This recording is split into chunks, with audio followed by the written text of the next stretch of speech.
Association headquarters. I'm interviewing a naval veteran, and this is Andy Barber. So thank you so much for coming in today. Well, thank you very much, Cathy, and it's an honor. This first question, the obvious one. What made you join the Navy? Well, I've been asked this question quite often. Go to speak to children in schools. I got one of the best jobs. I eventually got one of the best jobs any 17-year-old could ever have in the Canadian National Railways as what is known as a car apprentice. That's a fellow that would repair cars, freight cars, and passenger cars, and so on and so forth. So I was there for the better part of like about a year or so, and one day I was standing in the tail lineup, and of course in those days you got your paycheck in the little brown envelope, and inside the envelope there was a little breakdown of what your pay was. And I'm looking at that thing, and I'm annoyed by this, that everything I've been doing, they're taking income tax off. So I happen to say out loud, they're taking that income tax off again today. And my brother-in-law's brother, who was a couple ahead of me in the lineup, he said to me, he said, well, if you don't want to pay income tax, why don't you join the armed forces? He says, why don't you, he says, join the Navy like I did. He said, who knows? He said, you could wind up maybe one of the new carriers that the Navy has, or heck, you don't even wind up over in Korea. I said, they don't take tax off? No, he said, the armed forces, they don't take tax off their paycheck. Well, I thought about it, and when I turned 18 at the crack at midnight, the next day I got the HFCS down in Kona, in Montreal, and I got my application, and I filled it all out, brought it home, and my mother and father would sign, which they wouldn't, because they were, of course, we'd just gone through World War II, and we lost, some of our family members, and they were not amused, not happy with me wanting to join, so they refused to sign. But they eventually did. And so, sure enough, there I was in the Navy, HFCS down in Kona, and the first paycheck I got, believe it or not, there was income tax. Now, I could have got my brother-in-law's brother. I think I would have strangled right there on the spot. But the point was, that started a 5-year adventure. And that 5-year adventure was the best 5 years of my life. Okay. Can you tell us about the training you underwent? You learned some really valuable stuff there. Right. You see, back in the 50s, things were a lot different than they are today with armed forces.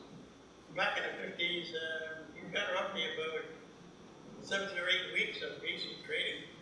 And what they did, of course, is they had to convert you from civilian to a Canadian Forces member, in my case, a sailor, in a matter of time. So you didn't have your mommy to make your bed and the meals or anything else. In other words, you were being told what to do, when to do it, and how fast you could do it, and so on and so forth.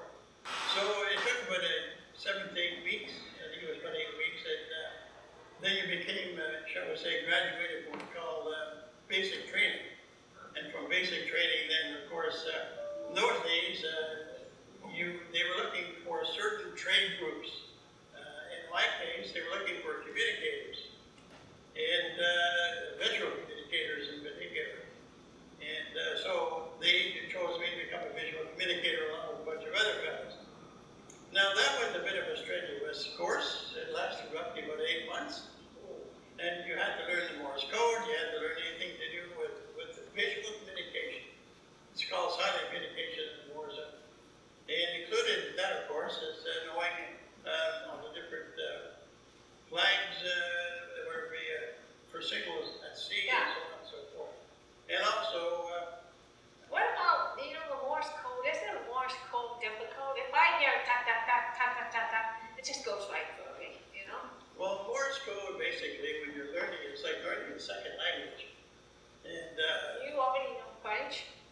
I do, but I'm not fluently anymore, but I do know it. But when it comes to Morse code, even today, I go ship, the viaduct, which is, by the way, down there at Pier 9 in Hamilton. It's a National Historic Site. And I went to the radio room, and I have the children and the parents come aboard, and I'll say to them, I'll explain what the radio room is about, what the education center is about. Then I'll say to them, I say, what's your name? Then young fellow may say, well, my name is Ryan. So I'll just go on Morse code key, and I'll go, did-da-did, R, da-did-da-da, Y, did-da-a-da-did, N. I said, there's Ryan, there's your name. Now you sit here and you do it. And I have a big board like that. And the little guy sits there and he goes and he does it. And the parents are thrilled. But for me, that was a living. That's what I did for a living. But I did not do that in the radio. I did that up on the bridge. Up on the bridge and in the flag deck, we have 10-inch signal projectors. And for those today, the 10-inch signal projector was my internet. That's how I communicated with all the ships. Because when you're in a war zone, you've got to maintain radio silence. If you don't maintain radio silence, the bad guys can hear you, and they can cause you some real serious damage, even disaster. And so that's what I do. I like the tennis signal projector to speak to all the different ships in the squadron. What was the purpose of the Haida going to South Korea? Well, I was going to the Korean Peninsula. The Haida actually is Canada's most famous warship.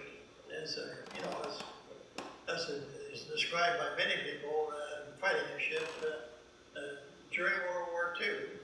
She had this very distinguished record of 1,400 service vessels, 14 service vessels that she sunk, together with the submarine.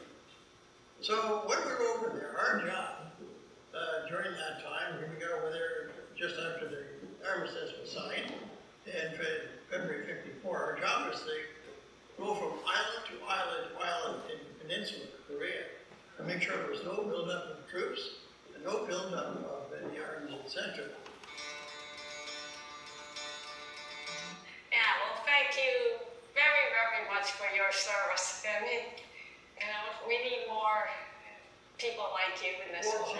Definitely. There's some people that might disagree with me. Well, thank you so much.